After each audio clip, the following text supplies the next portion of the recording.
Today we're talking with Dr. BLT, who hails from Bakersfield, California. Dr. BLT, why don't you first tell us about your name? Well, the doctor part comes from what I do, what I've been doing for a number of years, quite a few years actually. I've been a licensed clinical psychologist, so that's the doctor part. The BLT, those are my initials. It stands for Bruce Lee Thiessen. And what styles of music do you sing?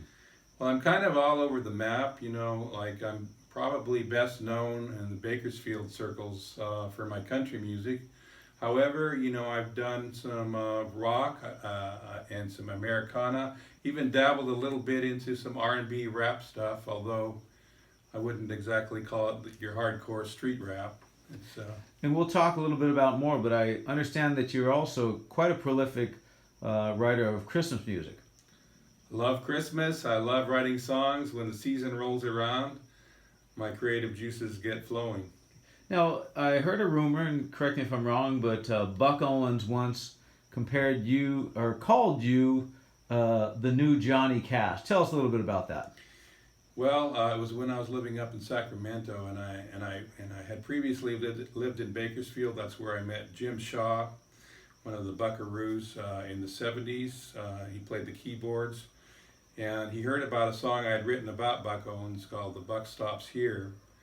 And he said, "Why don't you send a tape in? I'll play it for Buck Owens." So I did. I sent the cassette in, and later on he told me Buck did listen to it, and he actually compared you to Johnny Cash. That's a great story. I don't deserve that, let me remind you. However, I have held on to that. It's humbling, yes. Now, you being a prison psychologist, you have written some songs about prison. Tell us a little bit about that. Well, probably my most famous one is called "I Got a Jacket for Christmas."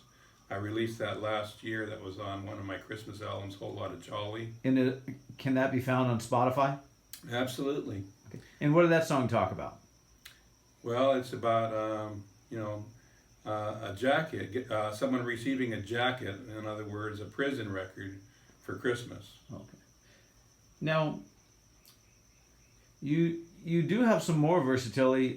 From what I understand, you've actually done some rap before. Is that true? Yeah, as I was referencing, now and then, I wake up most mornings with kind of country, rock, alternative, a little bit of, Americana in my blood. But every now and then I wake up and I feel like rapping, so I throw down a little bit of what I call shrink rap. And what is shrink rap? Well, that refers to my title as a psychologist, and wrote a song called The Shrink Rapped, or it's just called Shrink Rapped, actually. And another one called Shrinking with the Shrink. Now, I understand that you also once wrote a song about Neil Young. Tell us about that.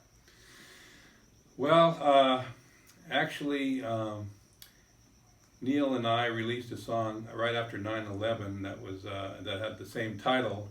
And my song actually was on the radio before his was, although his, being Neil Young, his took off and mine didn't. But mine was actually the first one that was played, and it was called Let's Roll.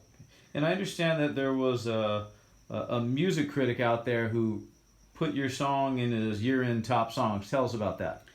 Well, that was when I started thinking, based on an album that Neil Young had released, that he sort of lost some of that patriotic pride that he had right after 9/11, and he started getting very sarcastic and kind of oppositional in his music. And so I wrote a song called "Neil Young, Have You Forgotten?" I just wanted to remind him of the feeling that he had and that he conveyed right after 9/11.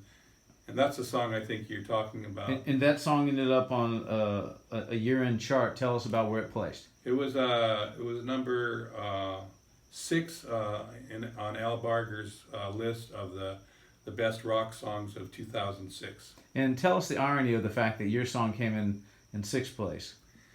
Well, he was listening to some of Neil Young's record and comparing it with mine, and he actually told his audiences that my song was better than some of the songs on Neil Young's album. Now let's talk a little bit about your yearly Christmas albums you prepare. Tell us about that. Well, this year, of course, I'm working on 2 new albums. One of them will kind of have a Beatles influence because I've stumbled across a forgotten treasure, Jason Perry from LA.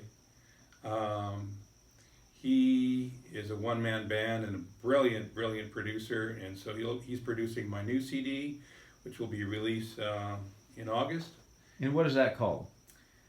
Tentatively, that will be called Road Colored Glasses. Road Colored Glasses. Right. And can that be found on Spotify when it comes out? Absolutely. The whole album should be available around the end of August. Then I'm going to start working on my Christmas album.